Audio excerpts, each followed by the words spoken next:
महावीर के सामने आया ध्रुव और तारा का सच।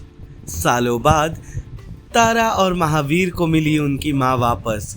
सीरियल ध्रुव तारा का आने वाला एपिसोड काफ़ी दिलचस्प होगा। इस एपिसोड में आप देखेंगे कि कैसे महावीर के सामने ये बात आ जाती है कि उनका इलाज करने वाला चिकित्सक यानी कि डॉक्टर ध्रुव वो 17वीं सदी का नहीं बल्कि 21वीं सदी का एक डॉक्टर है। इतना ही नहीं, महावीर को ये बात भी पता चल जाती है कि उसे यहाँ लाने वाली कोई और नहीं बल्कि उनकी बहन तारा है। वो पहले नाराज़ होते हैं अपनी बहन पर और सवाल करते हैं कि आखिर वहाँ जाने का यानी कि 21वीं सदी में जाकर वापस आने का रास्ता तारा को बताया किसने।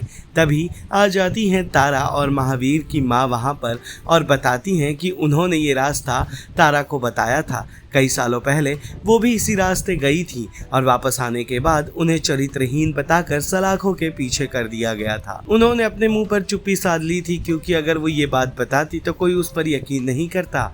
लेकिन तारा ने उनकी बात पर यकीन किया और नतीजा ये हुआ कि उनका बेटा महावीर अब ठीक होने लगा है। ये सारी बातें देखकर तारा और महावीर दोनों अपनी माँ को गलत नहीं समझते हैं और इसी बात से उनकी माँ भी खुश हो जाती है। चिकित्सक ध्रुव के रूप में आपने समाधान ढूंढा तो बहुत ही छोटी सी समस्या है, इसका समाधान भी मिल जाएगा। मिल गया भाई।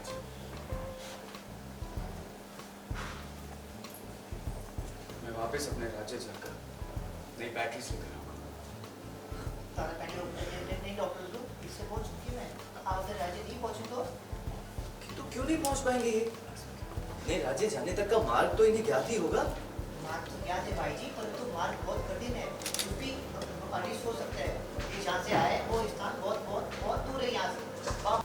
ध्रुव, हम समझ नहीं पा रहे हैं कि इनके राज्य जाना है इतना असंभव क्यों है। आप ये यात्रा कर सकती हैं, ये कर सकते हैं, तो हम क्यों नहीं? घोड़ा, पालकी, नाव, कुछ तो ज्यादा होगा इनके राज्य तक। भाई जी, राजकुमारी तारा की एक तूफानी रात में समय चक्र के माध्यम से हम भी समय सदी के पार जा चुके हैं, परंतु जब वापस लौटे तो किसी को समझा ही नहीं पाए कि क्या हुआ और कोई मानता भी क्या। और समय चक्र के रहस्य को हमें रहस्य ही रखना था, कोई भी इसका दुरुपयोग कर सकता था, हमारे राज्य के भविष्य के लिए अनहित हो सकता था। सबने हमें चरित्रहीन कहा,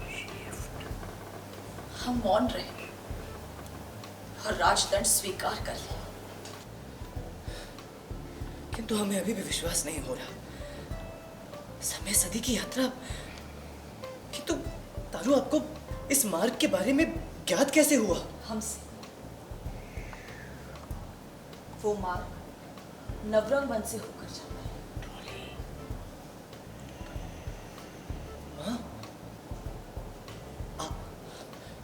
आपको इस रहस्य के विषय में ज्ञात कैसे हुआ? महावीर जी, एक बहुत बड़ी सच्चाई आपके सामने आई है। जानना चाहेंगे कि क्या क्या बातें हुई और कितना शौक लगा महावीर को? तो क्योंकि मैं 17वीं सदी का हूँ और अचानक से इतना बड़ा एक खजाने के बारे में पता चल गया कि आप टाइम ट्रैवल कर सकते हैं, इस इंसान को पता चल गया, एक राजकुमार को, तो ये उसके लिए बहुत बड़ी बात है। और मैं बहुत शॉक्ड हूँ कि 17वीं सेंचुरी से 21वीं सेंचुरी पहले तो जाया कैसे जाता है और गए तो क्यों गए और कैसे गए। तो आज इतना सारा राज खुला है मेरे सामने कि मैं बहुत शॉक्ड हूँ और इतना राज बचा नहीं पा रहा हूँ। तो यही सीन चल रहा था अभी। और माँ के बारे में भी कुछ ऐसी बातें हुई हैं जिससे काफ़ी झटका लगा है। जी, तो माँ हमेशा से क्योंकि जेल में बंद थी, उनको कुछ किसी चीज़ के बारे में दंड मिला था और हमें पता नहीं किस बारे में दंड मिला था। स्टोरी ऐसी है कि हम मिले ही नहीं हैं माँ से सालों से और अभी अभी वापस मिलना शुरू हुए। और आज माँ ने बताया कि वो भी टाइम ट्रैवल करके आ चुकी हैं। तो ये तारू के राज से ज़्यादा बड़ा राज निकला। तो आज राज के खुलासा करने का दिन है, एक के बाद एक बॉम्ब फोड़े जा रहे हैं हम पर। ध्रुव के लिए क्या दिल में आपके वो आया है? ध्रुव इतना टाइम ट्रैवल करके हमारे लिए मेरा इलाज करने के लिए स्पेशली आए हैं। हालांकि वो तारा से प्यार करते हैं, बट अच्छा है, ये केमिस्ट्री अभी अभी बननी शुरू हुई है महावीर और ध्रुव की, और अच्छी बन रही है केमिस्ट्री। सीरियल ध्रुव तारा से जुड़े तमाम अपडेट्स को जानने के लिए टेली चक्कर को लाइक, शेयर, सब्सक्राइब जरूर करें।